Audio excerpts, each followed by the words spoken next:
bulan masuk Islam. Terus kemudian ini masih banyak Pak yang lain tuh, sahabat yang lebih tua, ada yang udah alumni veteran perang Badar. Akhirnya Khalid menerima setelah Thabit menanyakan itu ke prajurit yang lain. Gimana? Oke, musyawarah gitu kan, ternyata didukung bahwa Khalid memang layak memimpin pasukan pada waktu itu. Dan di sini membuktikan juga ternyata Khalid juga diakui oleh pasukan Islam pada umumnya. Kemudian apa yang dilakukan Khalid ketika diamanahi sebagai pemimpin pasukan Muslim pada saat itu? Bisa membawa menjadi titik balik ya pertempuran pada saat itu.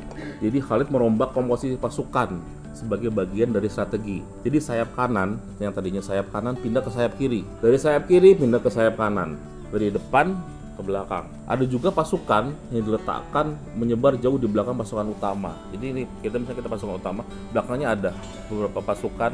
Saat pertempuran kembali pecah, moral musuh jadi anjlok ternyata melihat komposisi seperti itu. Jadi kan diubah nih, musuh tuh menyangka ini pasukan baru. Kan tadinya beda tuh ketemunya tuh, kalau kita sama ketemu lagi gitu kan. Ternyata lu karena dia udah acak-acak, wah ini baru lagi nih, disangka pasukan baru. Moralnya turun, moral tuh semangat ya, semangatnya turun. Lalu belum lagi pasukan yang menyebar tadi jalan mendekat sambil bawa pelepah korma. Pelepah korma kan menyebut debu.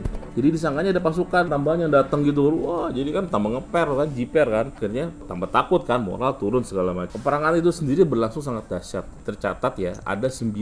Jadi Khalid itu kan perang nih ya, kayak pedang satu pecah, tas, rusak pedangnya. 1, pedang lagi itu rusak lagi, patah. Sampai 9 pedang patah ya. Jadi saking dahsyatnya ada 9 pedang Khalid yang patah, hanya tersisa 1 buatan Yaman. Ceritanya kayak gitu. Korban di pihak musuh dalam perang tersebut tercatat mencapai ribuan orang, sementara dari Muslim tuh hanya belasan orang saja. Jadi itu karena taktik Khalid yang out of the box ya. Itu cerita tentang perang Mu'tah.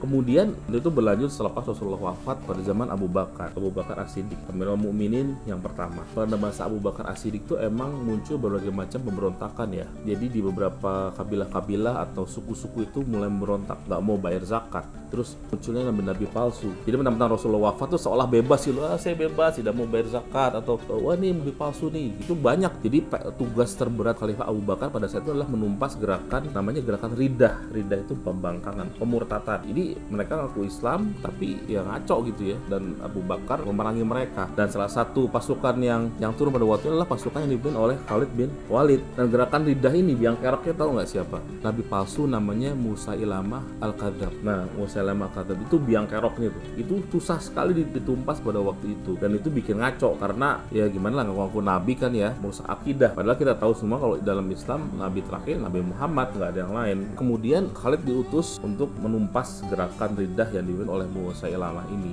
dan terjadilah perang ya, namanya perang Yamamah. Jadi antara Khalid bin Walid dengan Musailamah, dan berakhir dengan terbunuhnya Musailamah oleh pasukan Muslim Khalid bin Walid pada waktu itu. Nah, seiring dengan terbunuhnya Musailamah pada waktu itu, maka yang lain tuh persatu tuh ya di Jazirah Arab itu mulai bisa dikalahkan itu. Pokoknya gerakan pembangkangan itu akhirnya lama-lama bisa terkendali. Jadi ada kalahan Musailamah itu kunci untuk menumpas gerakan riddah. Jadi ada 2 perang nih. Tadi perang apa? Perang Mu'tah.